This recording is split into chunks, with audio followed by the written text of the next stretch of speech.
Bonjour à tous, j'espère que vous allez bien. Alors aujourd'hui on se retrouve pour un petit tirage quotidien avec le petit oracle de la mission de vie. Donc si jamais vous entendez un petit peu ma voix qui déraille, c'est normal, je me suis fait opérer et c'est vrai que j'ai un petit peu de mal en ce moment à parler sur la longueur. Donc on va essayer de faire ce petit tirage et puis comme d'habitude, si tu passes par là, ce n'est pas le fruit du hasard, c'est que tu as quelque chose peut-être à savoir. Peut-être qu'il y a une situation qui te préoccupe, peut-être que tu as quelque chose à demander à tes anges gardiens. Donc c'est l'occasion. Donc aujourd'hui, petit tirage, tu t'installes confortablement dans un endroit calme pour ne pas être dérangé et puis tu te mets aussi dans un endroit cocooning, un endroit que tu aimes bien et puis où tu ne seras pas dérangé, où tu pourras vivre toutes tes émotions. Et on est parti pour ce petit tirage, les amis. Pense à la situation qui te préoccupe, une situation auquel tu as besoin de réponse, une situation auquel tu n'en vois pas le bout.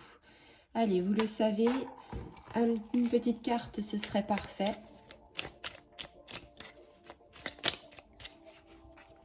Allez, c'est parti. Écris. Prends un temps pour écrire tes pensées, tes questions et tes idées. Fais reposer tout cela et les réponses te viendront naturellement. L'écriture peut être liée à ton chemin de vie. Alors, c'est vrai qu'on a souvent des émotions. Je le dis souvent aux gens qui viennent me voir. L'émotion qu'on peut ressentir, qu'elle soit positive ou négative, généralement, quand on vient me voir, c'est plutôt pour des énergies négatives. Ces énergies négatives, on peut les mettre sur le papier. On peut faire aussi les petits bonhommes d'allumettes. Et puis, écrire ce qu'on a sur le cœur, c'est un petit peu, comment dire, c'est coucher sur le papier nos émotions, c'est coucher sur le papier des choses qu'on ne voudrait pas dire à quelqu'un, c'est se dévoiler.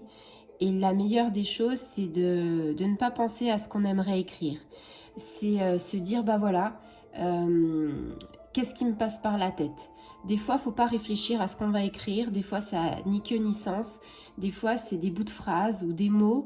Mais l'essentiel, c'est en fait, que notre plexus solaire soit totalement déchargé de toute cette rancœur, de toute cette colère qu'il y a en nous. C'est-à-dire quand on a une situation qui nous dépasse, quand il y a une situation où on ne voit pas le bout, on a souvent de la tristesse, on a souvent de la colère, on a souvent de la haine envers une personne généralement ou plusieurs personnes, que ce soit professionnel, personnel, familial. Et au lieu justement d'aller affronter cette personne, on peut justement prendre un bout de papier, écrire ce qu'on a à dire.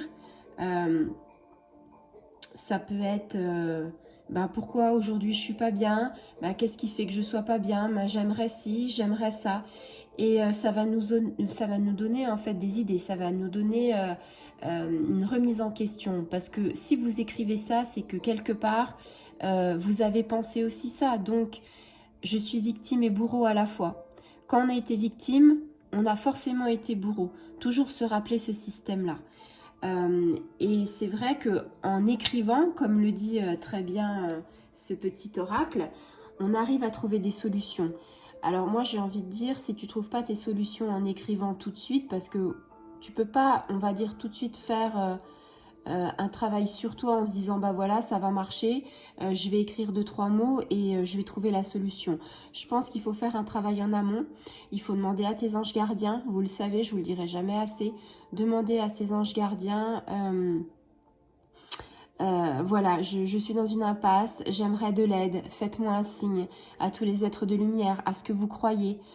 Et puis aussi mettre sur le papier, voilà, je me sens pas bien, j'ai envie, j'en veux à la terre entière, je veux avoir des réponses mais je sais pas comment m'y prendre, aidez-moi. Et vous allez voir que quand vous allez écrire encore, ça peut être 1 page, ça peut être 2 pages, ça peut être 3 pages. Généralement quand on écrit, on s'arrête plus. parce qu'on a tellement de choses à déverser, et ça peut être des choses qui ne sont pas de cette situation, ça peut être des choses qui sont des situations différentes, donc ça c'est encore mieux, parce que ça veut dire qu'on part d'un point A pour aller à un point B, et finalement c'est comme une pelote de laine, on tire un fil, et on s'aperçoit que dans la pelote de laine, il y a plusieurs fils, et on va démêler un peu tout ça, et ça c'est hyper important. Donc ça va vous donner un questionnement, une remise en question, ça va vous faire peut-être apparaître des idées sur comment gérer votre situation, comment, entre guillemets, savoir quelle est l'issue. Et puis, ça va vous apaiser. L'apaisement, c'est quelque chose qui est très important quand on écrit sur le papier, parce que en fait, c'est comme si vous vouliez cracher toute votre négativité envers quelqu'un, mais vu que là, vous le faites sur le papier, quelque part, le papier, c'est comme le buvard, ça imprègne. Et moi, j'ai envie de dire, alors moi, ce que je fais souvent quand je dis aux gens, faites les petits bonhommes d'allumettes, ou alors écrivez sur du papier, je dis souvent aux gens, le papier, après, vous en faites ce que vous en voulez. Moi, je ne conseille pas de le garder. Pourquoi? Parce qu'un papier qu'on garde, c'est un papier qui reste, donc les émotions restent. Il y en a, ils veulent le brûler dans leur poêle. Il y en a, ils veulent le déchirer en 10 000 morceaux comme acte symbolique en disant bah voilà, je l'ai déchiré en 1000 morceaux, il ne pourra jamais être reconstruit. Il y en a, ils le froissent avec violence parce qu'en fait, ils ont besoin que ce soit tout froissé, que ce soit mis à la poubelle. Et il y en a, ils ont besoin d'aller le prendre, de le froisser et de l'envoyer très très loin. Alors attention, quand vous envoyez quelque part dans la nature, il faut après le remettre à la poubelle. Mais si vous voulez vraiment faire cette action chez vous sur votre pelouse, de vous dire voilà, moi j'ai envie que ça parte très très loin et j'ai plus envie que ces émotions reviennent, vous avez comme en sophrologie la possibilité de faire l'exercice du lancer de poids. Le lancer de poids, c'est quoi? Je reviendrai dans une autre vidéo. C'est en fait envoyer très très très loin quelque chose qu'on a envie de se débarrasser. Une visualisation de se dire, c'est comme si c'était un poids, une balle, ce que vous voulez, et que vous l'envoyez à travers l'univers et que vous l'envoyez des milliers et milliers de kilomètres pour pas qu'il revienne.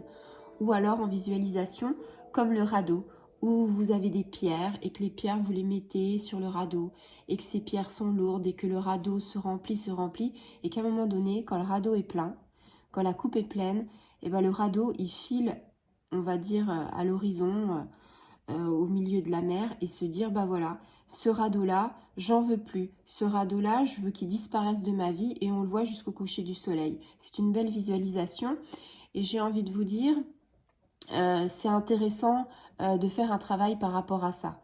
Le fait de se dire que ces situations-là ne reviendront pas, que ce ne sera pas des schémas répétitifs, c'est très important. Donc voilà, j'espère que ça aura éclairé votre lanterne. Donc ici, si tu avais des pensées parasites, si tu avais une situation qui était paralysante, si tu avais une situation qui était un petit peu bloquante, on te dit écris sur le papier. Essaye de te décharger émotionnellement de toute cette négativité. Essaye de te reconstruire et de comprendre en fait pourquoi cette épreuve est là et de comprendre ce qu'il ne va pas. La réponse est en toi. C'est vrai qu'on dit souvent la réponse est en toi et les gens nous disent oui bon on me l'a déjà dit. Mais la réalité c'est que quand on essaye de creuser, on s'aperçoit souvent qu'elle est assez simple. Mais les choix qu'on doit faire ne sont pas simples. C'est-à-dire on sait comment se dépatouiller de cette situation, mais on n'a pas forcément envie de le faire parce que ça implique des choses qu'on n'a pas envie. C'est-à-dire peut-être une personne avec qui on doit se séparer. Peut-être se séparer, c'est compliqué. Cette personne, on a envie de la garder, mais en même temps, on sait qu'elle est toxique. On a envie de s'en séparer, mais en même temps, on n'a pas envie de s'en séparer. Vous voyez, il y a plein de petites subtilités qui font que, en fait, c'est tellement complexe les liens, c'est tellement complexe la vie. Et la réponse, elle est si facile. La solution, elle est si facile, mais finalement, on n'a pas envie de bousculer nos vies. On n'a pas envie de sortir de notre zone de confort. Et ça, c'est compliqué. Et je peux le comprendre parce que on est tous comme ça. C'est le genre humain. Et même les gens qui sont très évolués, qui ont fait un travail sur eux, ça demande des années à comprendre que je suis bien avec moi, je suis bien avec ma vie. Les autres, c'est un lien social et il y a la peur de la solitude quand on veut se séparer. Il y a le dire, mais non, mais je serai plus avec quelqu'un, mais je suis pas capable de vivre seule. Vous voyez, une séparation, c'est comme ça, si vous la vivez. Et puis plein d'autres choses. Donc c'est vraiment un travail de longue haleine. Ça se fait pas en 1 mois, 2 mois, 3 mois, 6 mois. Ça demande des années. Et ça demande aussi de la maturité, ça demande de la réflexion. On ne devient pas comme ça du jour au lendemain de se dire ah bah oui, j'ai tout compris. Non.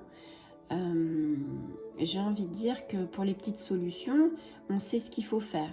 Donc il faut prendre des fois son courage à 2 mains et se dire voilà, pour mon bien-être psychologique, pour ma santé émotionnelle, pour ma santé mentale, j'ai besoin de faire du tri dans ma vie, j'ai besoin de faire une pause, j'ai besoin de beaucoup de choses. Ça peut être une situation avec des parents, ça peut être des situations avec des enfants. C'est très compliqué. Il y a des gens peut-être qui ne voient plus leur enfant, il y a des gens peut-être qui ont des parents qui doivent être placés et ça pose 1001 questions. Je veux placer mes parents, mais en même temps, j'ai promis qu'ils iraient pas en maison de retraite et en même temps, je veux pas vendre la maison. Qu'est-ce que je dois faire? Je suis dans une impasse parce que financièrement, je peux pas tout conjuguer. Ok. Eh bien là, on se pose la question, qu'est-ce qui serait le mieux? Bah, le mieux, ce serait peut-être de vendre la maison. Oui, mais j'ai pas envie. Parce que c'est mon patrimoine, parce que c'est mon héritage, parce que si, parce que ça. Voilà. On voit pas des enfants. Bon, bah, on se dit, mais qu'est-ce que j'ai fait? Et peut-être que ces enfants-là, eh ben, ils ont choisi d'avoir une vie différente de ce qu'on aurait imaginé. En tant que parents, on espère toujours que nos enfants seront avec nous. Et peut-être que votre fille ou votre fils a décidé d'aller à des années-lumière de vous parce que il a peut-être trouvé l'amour, ou peut-être tout simplement qu'il a trouvé un travail, ou tout simplement parce qu'il est écarté de certaines choses. Et c'est vrai que ça nous fait mal. Et là encore, on se dit, mais moi je peux pas vivre sans mes enfants, je peux pas vivre sans nouvelles. C'est vrai, c'est réel. Et le chemin est long. Et il y a un moment donné, il faut se poser les bonnes questions, se dire, bah, est-ce que je vis à travers les autres ou est-ce que je vis pour moi? Est-ce que je pense déjà à la personne ou est-ce que je pense à moi? Il faut savoir qu'on ne peut pas aider les autres si on n'est pas bien soi-même. Donc j'ai envie de vous dire, vaut mieux des fois être bien avec soi pour pouvoir appréhender, pour pouvoir être bien, pour pouvoir communiquer avec les autres.